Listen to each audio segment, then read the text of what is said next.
Hi, welcome to Strengths Project. Today we're going to be working on skills you can develop to eventually have a really nice L hold or L sit. Before we start, I just want to mention a few of the muscle groups that you'll be primarily using. One, your stomach and core strength, and also you'll feel a lot in your triceps if you're doing your L sit properly. Another muscle group that you'll end up working are your shoulders, your deltoid muscles. So real quickly, I'm going to show you a few exercises that you can do, but any exercises that you do that are going to strengthen your stomach, back, triceps, and shoulders are going to be very helpful. First, we'll do some dips. Dips are going to help strengthen your triceps and your shoulders.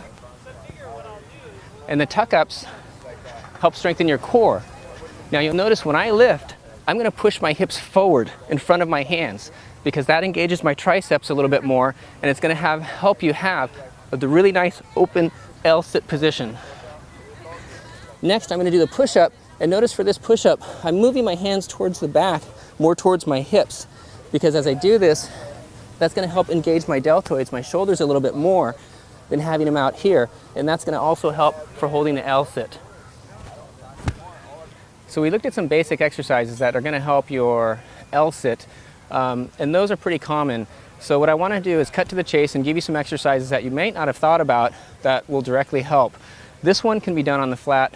It doesn't have to be on a parallel bar, but one of the things that this does, it allows you to get up into an L position without having to get your legs all the way straight. So you're starting to develop the type of support that you're going to need.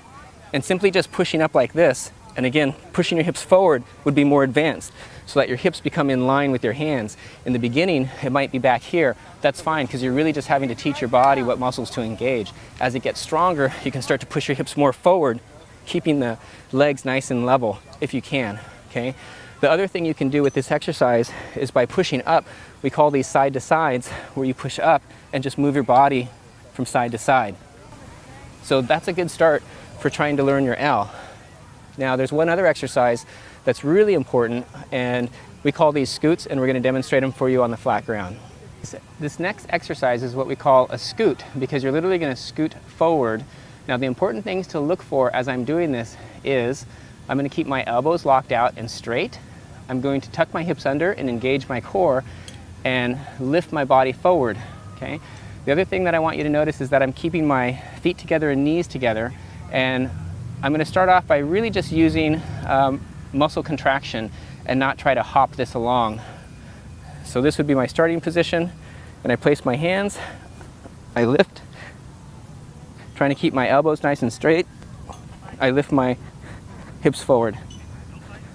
Now, you can also practice going forward, and then you should practice going backwards. And again, it's a lifting motion and a placing. If this is really tough to do, you can engage your legs a little bit to help move this forward. But just keep the arms as straight as possible. And if you need to rest, rest just like this with the feet off the ground and the knees up, because this is going to keep your body engaged. So even though your arms and you're at somewhat rest, it's much different than putting your feet on the ground. So pick a distance you can cover, practice scooting forward, rest if you need to, and then keep moving, and then work your way backwards. If you're finding you're dragging yourself and your shorts are coming down to your ankles, then you know you need to work on lifting a little bit more.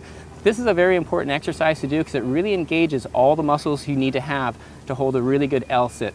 So if I couldn't do any other exercise to work on the L, I would probably choose this one. Our tutorial today was a suggestion from one of our subscribers, so I want to thank you for your feedback, and that's where we get our content to help you out. I'm Sam Tribble, you're watching Strength Project. Thanks for joining us, and remember, check out Art of Spin whenever you can. We have some cool stuff up there, and we'll see you next time.